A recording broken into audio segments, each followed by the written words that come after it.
कि लोगों की कुंडलिनी जागृत हो जाए, और हो भी गई। कल तो बहुत ही लोगों की जागृत हो गई। एक मंदिर में गए थे, और लेकिन जो सबसे बड़ी मुश्किल मुझे नजर आती है वो ये कि जागृति के बाद भी लोग उस जागरण को संभाल नहीं पाते। एक तो उसको समझ भी नहीं पाते हैं और संभाल भी नहीं पाते। उसकी वजह यह है कि हर चीज को वो अपने बुद्धि पर लाना चाहते। जब कुंडलिनी का जागरण हो जाता है और जब वो ब्रह्मरंध्र को छेदती है तो आपके हाथ से ठंडी ठंडी हवा जैसे आने लग जाती। जब मैं घर बैठी हूं तो आपकी तरफ आएगी, और जब मैं नहीं हूं तो आपसे ऐसे निकलती हुई नजर आएगी। ये इसकी पहचान। इसको ही चैतन्य लहरी कहते हैं, सौंदर्य लहरी कहते हैं। और ये घटना करने से होती नहीं है, ये होने से होती है। ये सहज घटना है। सहज, सह का अर्थ अपने साथ, जो हमारे पैदा हुआ अपने ही साथ। जैसे हमारे नाक कान मुंह अपने ही साथ पैदा हुए। जब हम पैदा हुए तभी हमारे साथ ही सब पैदा हुए हैं, और हमारी श्वसन क्रियादि जो भी क्रियाएं हैं वो भी अपने साथ ही आई हुई। हमारा सारा जो कुछ जीवंत कार्य है वो भी सहज ही होता है। माने एक फूल से फल होना भी एक सहज क्रिया। सहज माने जो जीवंत क्रिया है वही सहज क्रिया होती है, और सहज योग ये जीवंत क्रिया है। आज उसका परिवर्तन महायोग में हो गया। माने हजारों लोग इससे पार हो सकते हैं। होने को तो हजारों होते हैं और हुए भी हैं, लेकिन पार करने के बाद भी लोगों में इतनी क्षमता नहीं है कि उसको संजो ले। कि जैसे एक अंकुर को बीज से निकल आने के बाद संजोना पड़ता है, उसी प्रकार कुंडलिनी के जागरण के बाद भी उसको संजोना पड़ता है। उसके अनेक कारण हैं। कुंडलिनी का जागरण करना तो बहुत आसान चीज है उसके लिए जो इसका अधिकारी। सबके बुते का बिल्कुल भी नहीं, बहुत ही कठिन बात है। जो इसका अधिकारी होगा वो इसको आसानी से लीलामय तरीके से जागृत कर सकता है। और अगर कहता है कि बहुत मुश्किल है तो इसका मतलब है वो उनको अधिकार नहीं है, वो बेकार में कोशिश कर रहे हैं। उनको करना ही नहीं चाहिए। समझ लीजिए ये आपका मंदिर है और इसके अधिकारी कोई साहब है, तो उनके लिए इसके अंदर प्रवेश करना बिल्कुल ही आसान चीज है, क्योंकि उनका अपना ही, उनकी मिल्कियत है। बस ताला खोला और अंदर चले आए, कुंजी भी उनके पास में। लेकिन अगर कोई और इंसान जिसका इस पर कोई भी अधिकार नहीं है वो अंदर आना चाहे तो उसके लिए असंभव की बात होती है। और वो कोशिश करेगा तो ये तोड़ेगा, वो फोड़ेगा, इधर आएगा, उधर आएगा, और सब काम जो होगा अनधिकार होगा। और अनधिकार चेष्टा से कुंडलिनी कभी भी जागृत नहीं होने वाली, कभी भी जागृत नहीं होती। कारण जैसे मैंने पहले भी बताया है कि हमारे कुंडलिनी का जो रक्षक है, आप लोगों के अंदर जो कुंडलिनी शक्ति उसका रक्षक जो है वो श्री गणेश। और श्री गणेश जो है वो कुंडलिनी के घर से बाहर जमा हुआ है, हर समय जागरूक है आपके अंदर। जब श्री गणेश सुप्त हो जाते हैं तो आपको भी होश नहीं होता। जब तक आपको होश है तब तक श्री गणेश जागरूक रहते हैं।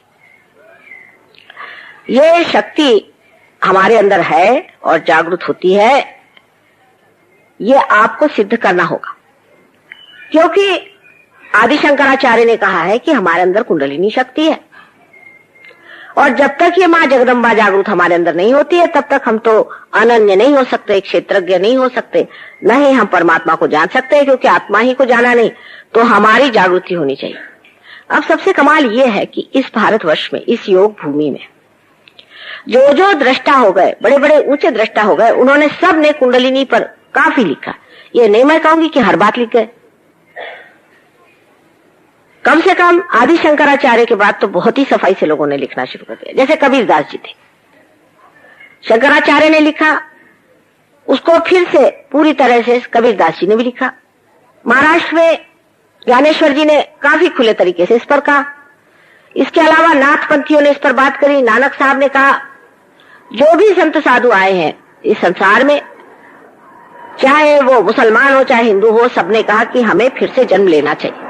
सारे शास्त्रों में लिखा हुआ है, वेद में भी लिखा है कि जब तक आप विद नहीं होते, माने आप जब तक इसे जानते नहीं हैं, तब तक ये वेद बेकार है। किसे नहीं जाना है?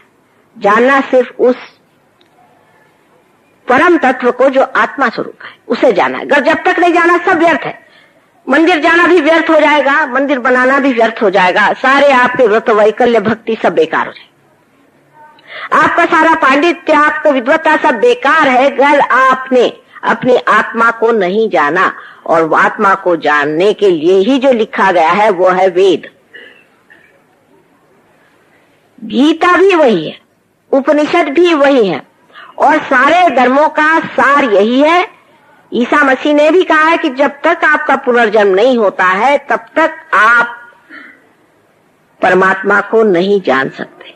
मोहम्मद साहब ने भी कहा है कि आपको पीर होना पड़ेगा, उससे पहले आप मेरी बात नहीं समझ पाए। जब लाओ त्से ने भी यही कहा है, और विदितामा ने भी यही कहा है, और खलील जिब्रान ने भी यही कहा है, और संसार के सोक्रेटिस और जितने बड़े बड़े गुरु हो गए और जितने बड़े बड़े दृष्टा और अवतरण हो गए, सबने जब एक ही बात कही है, तो इसका मतलब यह है कि हम बेकार ही की बातें लेकर झगड़ा करें। विशेषकर हमेशा जब कोई भी असलियत की बात करता है, सत्य की बात करता है, तो कुछ पढ़े लिखे हुए पढ़त मूर्ख होने कहना चाहिए, उस बात को लेकर अपना झगड़ा करना शुरू करें। आदि शंकराचार्य के समय में भी ऐसे एक महामूर्ख थे, शर्मा करके, और उन्होंने उनसे बहुत वाद विवाद करे। बहरहाल बुद्धि के स्तर पे भी आदि शंकराचार्य ने उनको हरा दिया था। बुद्धि के स्तर पे भी इस चीज को समझाया जा सकता है, कोई मुश्किल काम नहीं है। लेकिन पाना जो है ये बुद्धि से परे, विचारों से परे, क्योंकि जो बुद्धि है, जो बुद्धि से परे चीज है, इसको पाना है वो बुद्धि से परे है। जो असीम है वो सीमा से नहीं पाया जाता, उसे छोड़ना होगा।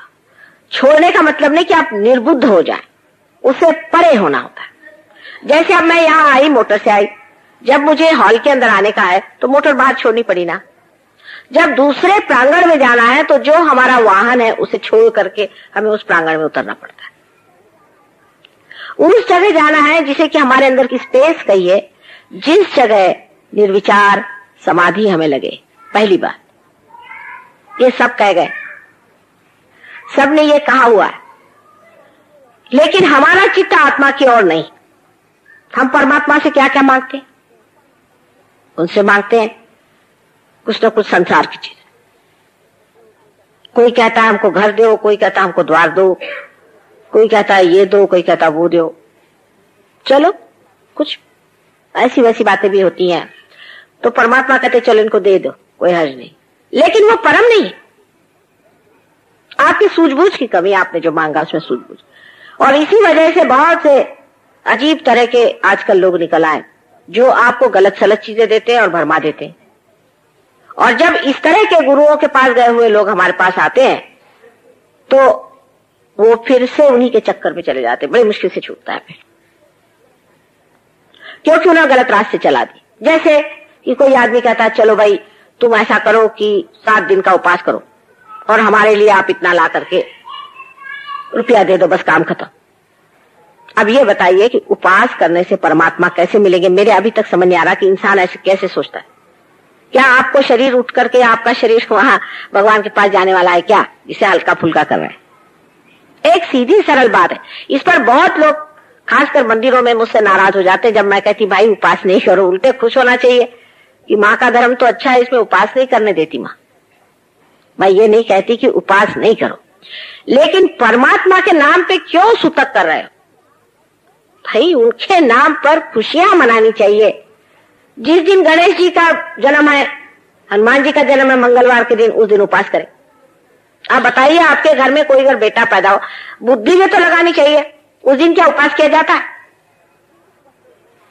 कबीरदास ने जब कोई नई बात बताई तो सबने उनको मार भगाया और किसी ने उनकी बात नहीं सुनी, किसी ने भी बताया। लेकिन उपवास तो ऐसे ही हम लोग करते हैं, इस देश में बहुत से लोग करते हैं। सबको पहले भगवान मिलना चाहिए जो भूखे मर रहे हैं। उनको क्या पहले ही सब भगवान मिल जाएंगे, क्योंकि भूखे भूखे के मारे मर जाए तो लोग सोचते हैं मरने के बाद उनको जरूर भगवान मिल जाएंगे। दूसरे तरह के लोग होते हैं जो कुछ न कुछ चमत्कार दिखाते, उनके चक्कर में भी आप लोग बहुत रहते। जैसे गए कोई तांत्रिक के यहां पहुंचा, उसने कहा भाई देखो तुम्हारे बाप का ऐसा है, तुम्हारे माँ का ऐसा है, तुम्हारा हम पीठ छुड़ा देंगे, फलाना कर देंगे, ऐसा कर देंगे, वैसा कर देंगे, दुनिया भर की फालतू की बातें। और इसमें जो लोग उलझ जाते हैं वो भी परमात्मा को नहीं पा सकते, क्योंकि आपका चित्त ही बेकार चीजों में है। बच्चों के लिए परेशान होना बिल्कुल नैसर्गिक है, उसमें कोई ऐसी गलत बात नहीं कि आप अपने बच्चों के लिए परेशान हैं। परमात्मा भी अपने बच्चों के लिए परेशान रहते हैं, वो भी चाहते कि मेरे बच्चों को मेरे साम्राज्य में आ जाए, उनको भी उनको सारी मैं शक्ति दे दूं, क्योंकि वो तो प्रेम के सागर हैं। उनके जैसे दाता पिता कहां मिलेंगे आप। लेकिन उनको ये जरूर उलझन लगी रहती है कि ये बच्चे मेरे मांग क्या रहे हैं बेकार की चीजें, असल क्यों नहीं मांग रहे हैं। असल मांगे, मूल मांगे, बाकी सब फालतू की चीजें मांगते फिरे। कृष्ण ने कहा था कि योगक्षेम वहाम्यम, जब योग होगा तभी क्षेम दूंगा, उससे पहले क्षेम नहीं माना है। उसके पहले जो क्षेम होता है वो नुकसानदेह होता है। जैसे कि आप देख लीजिए किसी आदमी को जो कि समझ लीजिए हर महीने 100 रुपया कमा रहा है, और उसको आप एकदम से 1000 रुपया दे दीजिए, बिल्कुल शर्तिया वो अपनी जिंदगी खराब कर लेगा और बर्बाद कर लेगा। वो शराब पिएगा, नहीं तो कोई ना कोई गलत रास्ते पे चलेगा, कोई ना कोई गलत काम कर देगा। मनुष्य झेल नहीं सकता, क्योंकि उसके अंदर लक्ष्मी तत्व जागरूक नहीं हुआ है, वो झेल ही नहीं सकता है। जरा सा पैसा हो गया तो घमंड तो आ ही जाएगा आदमी में, वो घमंड में चूर हो जाएगा, अपने को दुनिया से बहुत बड़ा समझेगा। वही बात सत्ता की भी है। अगर किसी के अंदर शक्ति आ गई, सत्ता आ गई, तो अच्छे भले आदमी खराब हो जाते हैं। आज अच्छा रास्ता चल रहा है, कल वही आदमी गलत रास्ते चलने लग जाते हैं। इसलिए कृष्ण ने कहा है कि योग के बाद क्षेम होगा। परमात्मा तब आपको देखेंगे जब उनके साम्राज्य में आएंगे, जब आप उनके नगर के वासी होंगे। जब तक आप उनके नगर के वासी नहीं है तब तक परमात्मा आपका क्षेम नहीं देख रहा। पर आपकी चिपक तो गलत लोगों से है। माने कोई अगर आदमी एक हीरा निकाल दे तो बस हो गया, वो आपके महागुरु हो गए। अरे भाई, कोई परमात्मा आपको हीरे चांदी देने वाला है क्या? और इस तरह की गलत चीजों के पीछे आदमी दौड़ते हैं। आप, हमारे लंदन में एक साहब थे, वो कल मैं तो उन्हीं को मानता हूं। मैंने कहा क्यों भाई? कल मैं गरीब आदमी हूं और मैं चाहता हूं कि मुझे एक हीरा मिल जाए। मैंने कहा तुमको तो वो कभी नहीं देंगे, देंगे सब अमीरों को। अगर ऐसे देने वाले थे तो हमारे देश का दुख दारिद्र्य दूर कर देते। वो तो एक देते हैं और 10 निकालते। ये तो भानामती का पिटारा है अपने यहाँ, जिसको मालूम है। हमारी उम्र के जो लोग हैं उनको मालूम है भानामती का पिटारा क्या होता है। ये सब भानामती का पिटारा है, उसका सब खेल है। इस विद्या में जाना ही नहीं, नई चीज की पहचान करना है। ऐसी चीज आई हुई, जिस हाथ से आई उसी हाथ से चली जाएगी। लेकिन ऐसा कहते ही साथ लोग बुरा मान जाते हैं। तो इसलिए भी सहयोग टूट जाता है, क्योंकि पार होने के बाद आदमी उसके बारे में सोचने लग जाता है। आपके हाथ में अगर चैतन्य की लहरियां आई हैं तो किस सोच विचार से आई हैं? कोई भी सोच विचार से नहीं है। ये तो आपके अंदर घटना हो गई। माने सोच विचार करने से क्या आप किसी बीज के अंदर अंकुर पैदा कर सकते हैं? या सोच विचार करने से आप किसी फूल को फल बना सकते हैं? वो तो अपने आप ही घटित होता है, जिसे स्पॉन्टेनियस कहते हैं, जो कि जीवंत क्रिया है।